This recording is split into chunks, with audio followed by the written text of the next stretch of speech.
Hey, halo, kembali lagi dengan Julian Tekno. Jadi sebentar lagi tuh bulan September, di mana kita tuh akan mulai semester baru. Dan buat teman-teman yang sekarang tuh mungkin akan masuk ke semester 7, ini adalah semester di mana mungkin kalian tuh akan mulai mempersiapkan tugas akhir kalian atau skripsi kalian demi kelulusan. Nah, mengerjakan tugas akhir biasanya tentunya pakai komputer dong, dan biasanya kita tuh mungkin pakai yang namanya laptop. Hanya saja kalau dari pengalaman saya dan kalau saya lihat teman-teman yang lain, seringkali laptop itu rusak begitu menjelang tugas akhir ya. Ini ada banyak sebabnya, mungkin karena laptop sudah tua, karena belinya itu waktu semester 1, sekarang sudah semester ke-7 ya. Dan mungkin juga karena teman-teman itu sedang mengerjakan tugas akhir, teman-teman tuh lebih sering menggunakan laptop teman-teman dalam jangka waktu yang panjang, dan bahkan mungkin nggak dimati-matiin. Lalu percayalah, kalau saya sendiri juga pernah mengalami masalah begitu saya mengerjakan tugas akhir, di mana begitu saya mengerjakan, bukan tugas akhir sebenarnya, lebih tepatnya tesis S2, itu sempat semua file Office yang ada di komputer saya itu korup semua dan tidak bisa dibaca. Padahal waktu pengumpulan tesis saya itu sekitar ya tinggal 2 minggu lagi. Nah, pada video kali ini saya mau berbagi tips nih, apa saja yang perlu dipersiapkan dari komputer teman-teman, terutama laptop, serta dengan aksesorisnya, agar teman-teman itu bisa mengerjakan tugas akhir dengan risiko kendala teknis yang seminim mungkin. Saya akan mulai dari yang biasa aja hingga yang paling krusial menurut saya, jadi tonton sampai akhir. Tips utama dari saya adalah cek kebutuhan software teman-teman saat teman-teman mengerjakan tugas akhir. Nah, ini sebenarnya mencakup banyak hal. Yang pertama, yang paling mudah aja, adalah soal format dokumen. Jadi begini, kalau teman-teman itu mengerjakan tugas akhir tuh artinya teman-teman banyak mengalami proses di mana teman-teman tuh harus mengirimkan file ke dosen pembimbing, dan setelah itu mungkin teman-teman akan mendapatkan feedback. Nah, teman-teman tolong pastikan dulu nih, apakah dosen itu menggunakan software Microsoft Office atau tidak ya. Karena kalau dosen itu pakai Office, artinya sebaiknya kita tuh menggunakan Office juga ya, jangan pakai alternatif Office gratisan seperti misalnya OpenOffice atau WPS dan semacamnya. Jadi supaya kebayang maksud saya, ini satu dokumen yang saya bikin di WPS ya. Jadi ini A semua nih dari awal sampai akhir, dan dia dokumennya itu full ya, satu halaman. Nah, ini adalah dokumen yang sama tapi di Microsoft Word ya. Bisa dilihat di sini dia sama persis, dia sampai habis seperti ini. Tapi kalau dokumennya sudah agak kompleks ya, misalnya ini adalah dokumen research paper, di mana ini kalau kita lihat ya di sini itu saya ini buatnya saya di Word dan saya buka di WPS. Ini saya lihat sampai 842 baris ya, bisa dilihat di sini. Nah, kalau kita buka di Microsoft Word, sebenarnya versi aslinya itu dia cuma 835 baris ya, di mana ini secara jumlah baris saya sudah berbeda. Dan kalau diperhatikan di sini juga jumlah halamannya dia 25, sementara kalau di WPS itu dia 26. Ini bisa jadi penting kalau Anda itu sedang menulis satu dokumen yang benar-benar kritis secara jumlah halaman. Misalnya diminta maksimal misalnya 20 halaman. Nah, memang sih amannya bisa kita bikin format PDF dulu ya supaya nggak berubah-ubah. Tapi kalau memang pengen dokumennya itu bisa diubah lagi, masih bisa diedit, nah itu saya khawatir jadi akan bermasalah ke depannya.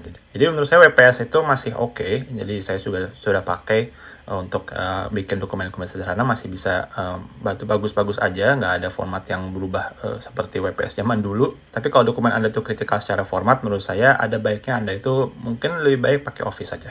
Nah, masalah Office itu sebenarnya sangat mudah untuk teman-teman cari di kampus ya, karena saya yakin mayoritas kampus itu menyediakan Microsoft Office karena mungkin sudah ada kerjasama dengan Microsoft. Jadi bisa tuh tanyain ke bagian IT-nya kampus, minta dong lisensinya Office ya, barangkali akan dikasih. Karena saya sendiri pernah mencoba seperti itu dan dikasih. Karena memang sudah jadi fasilitas untuk mahasiswa juga. Tapi kalau teman-teman tuh benar-benar nggak ada Office ya di kampus ya, terpaksa teman-teman itu kalau setiap kali mengirimkan ke dosen, ya biar formatnya nggak berubah, jadi harus dalam format PDF. Saya tahu mungkin nggak semua jurusan itu membutuhkan Microsoft Office ya, seperti misalnya informatika. Yang paling penting adalah code itu jalan, source code-nya tuh kelihatan rapih, sehingga Office itu mungkin bisa jadi nomor 2 lah. Office dan formatting tuh jadi nggak prioritas. Tapi kalau untuk mayoritas jurusan, saya yakin Office itu penting dan layak untuk dipertimbangkan untuk diinstal di komputer teman-teman semuanya. Ini juga masih soal software, tapi bukan Microsoft Office.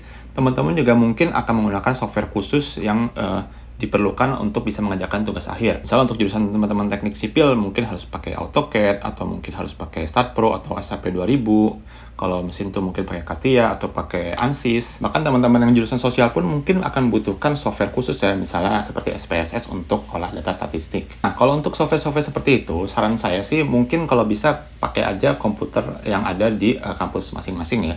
Karena biasanya kalau komputer-komputer seperti itu menggunakan lisensi asli. Selain itu juga, kalau Anda itu jurusan teknik, ada kemungkinan software-software tersebut tuh akan sangat-sangat memberatkan laptop kalian ya. Jadi ya daripada laptopnya itu mungkin jadi kerja keras gara-gara tugas akhir, padahal laptop itu nggak didesain untuk beban kerja seperti itu, mendingan kan pakai punya kampus yang mungkin bentuknya desktop dan coolingnya bagus, ya prosesor juga kuat, dan juga sudah teruji untuk beban software tersebut ya, sehingga ngerjainnya juga lebih enak. Kembali kalau teman-teman nggak tahu kalau ada fitur seperti itu di kampus ya, kembali coba tanya ke dosen pembimbing. Karena kalau kita tuh diminta untuk mengerjakan tugas akhir dengan software tertentu ya, tentunya kita punya hak untuk mendapatkan lisensi software tersebut, atau kita menggunakan komputer yang tersedia di kampus dengan lisensi software tersebut. Oke, untuk tips berikutnya saya menyarankan teman-teman itu untuk upgrade RAM ya. Karena begini, meskipun software-software berat itu mungkin dijalankannya bisa di komputer kampus, tapi kalau masalah soal nulis dokumen Word atau PowerPoint kan lebih enak menurut saya ya pakai komputer sendiri aja lah ya. Nah, pada saat mengerjakan tugas akhir, ada kemungkinan teman-teman tuh akan buka banyak sekali window ya. Ada browser, mungkin tabsnya sampai belasan atau puluhan, kemudian juga ada file PDF, ada juga Microsoft Office, ada juga mungkin teman-teman sambil denger YouTube, dan semua itu berjalan dalam waktu bersamaan. Nah, supaya lancar, tentunya kita perlu komputer dengan RAM yang mencukupi. Kalau saran saya sih minimal teman-teman tuh menggunakan RAM 16GB ya, karena kalau dari pengalaman saya 8GB itu mungkin masih cukup, tapi 16GB itu terasanya lega sekali. Nah, masalah komputer teman-teman tuh bisa di-upgrade atau enggak itu ya tergantung komputer masing-masing ya. Tapi mayoritas laptop mainstream ya, yang harganya itu 7-10 jutaan tuh biasanya bawahnya bisa dibongkar dan RAM-nya bisa di-upgrade. Ada beberapa pengejualan memang seperti Lenovo IdeaPad series itu ada beberapa yang nggak bisa di-upgrade meskipun RAM-nya kenceng. Tapi untuk mayoritas, setahu saya sih bisa. Tentunya untuk ngecek bisa atau enggaknya, silahkan cek review-review di YouTube. Di channel saya sendiri juga ada beberapa laptop mainstream yang pernah saya bahas, seperti Lenovo IdeaPad Slim, kemudian HP 14S, dan beberapa laptop mainstream lainnya. Dan tentunya RAM itu cuma membantu untuk proses multitasking ya, sementara kalau untuk kecepatan proses data, itu biasanya bottleneck-nya sih bukan di RAM, tapi di prosesor. Tips berikutnya dari saya adalah, teman-teman coba kalau bisa tuh pertimbangkan untuk beli monitor eksternal seperti ini ya. Namanya mengerjakan tugas akhir, tentunya kita akan menatap layar laptop atau monitor dalam jangka waktu yang sangat lama. Dan kalau laptop itu sendiri, biasanya, apalagi kalau yang layarnya kecil, itu sebenarnya tidak didesain untuk ditatap dalam jangka waktu yang panjang sekali ya, karena tidak akan sehat ke mata juga.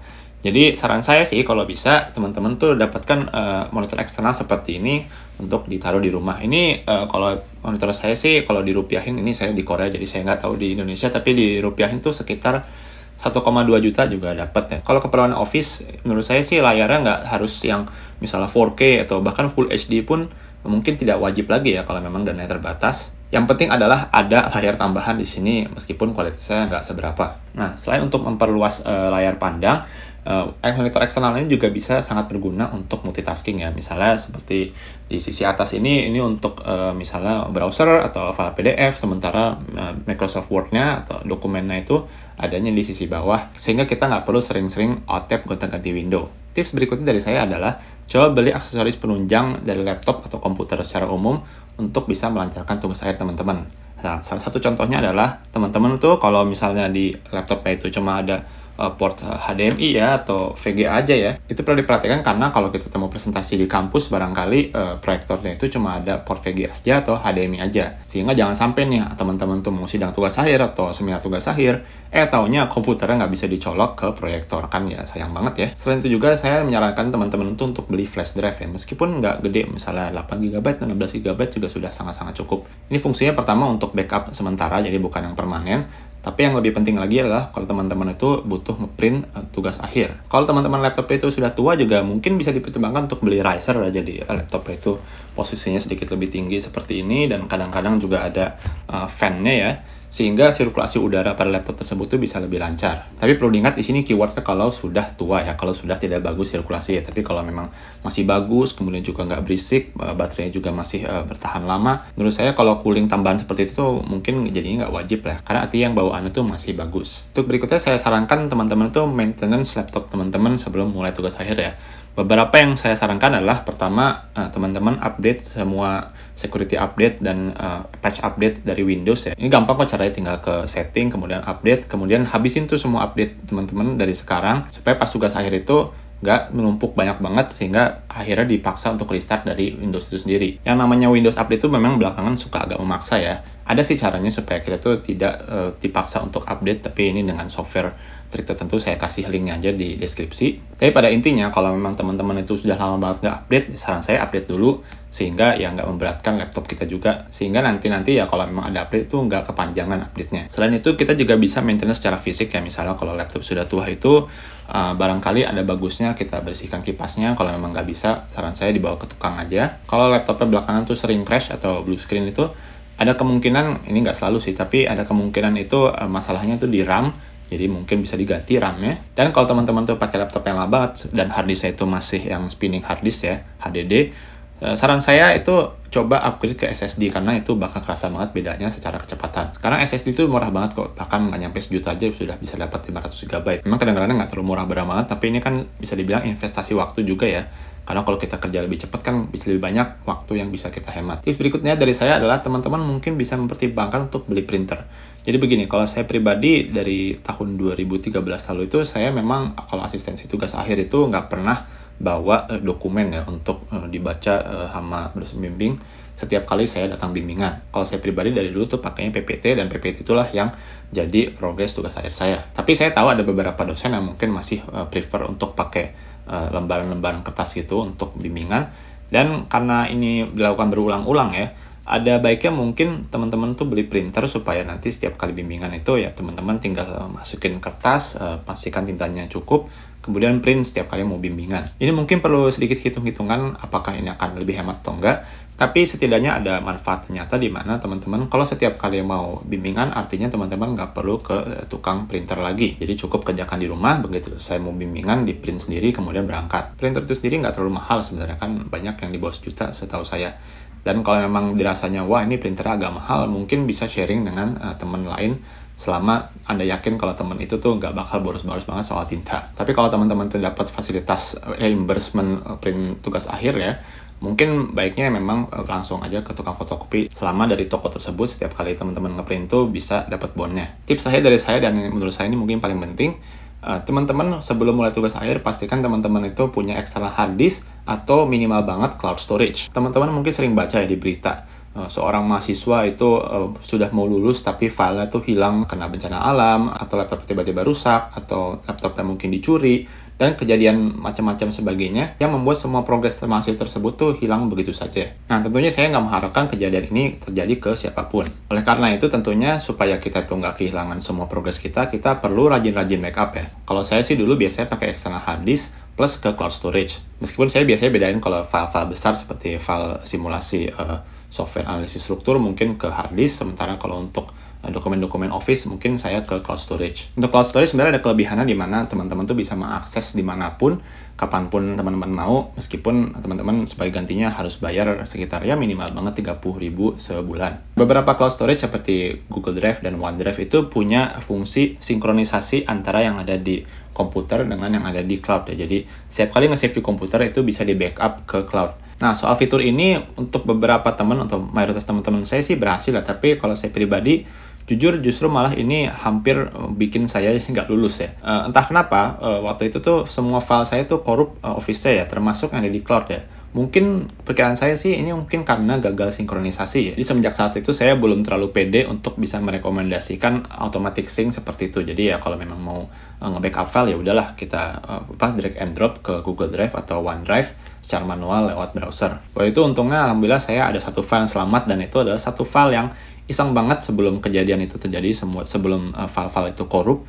Itu saya iseng aja, saya backup ke HP. Saya berpikir waktu itu ya barangkali saya pengen baca waktu lagi di jalan atau di mana. Taunya cuma itu yang selamat. Jadi intinya backup itu penting, entah pakai external hard disk atau pakai cloud storage, atau mungkin kombinasi keduanya.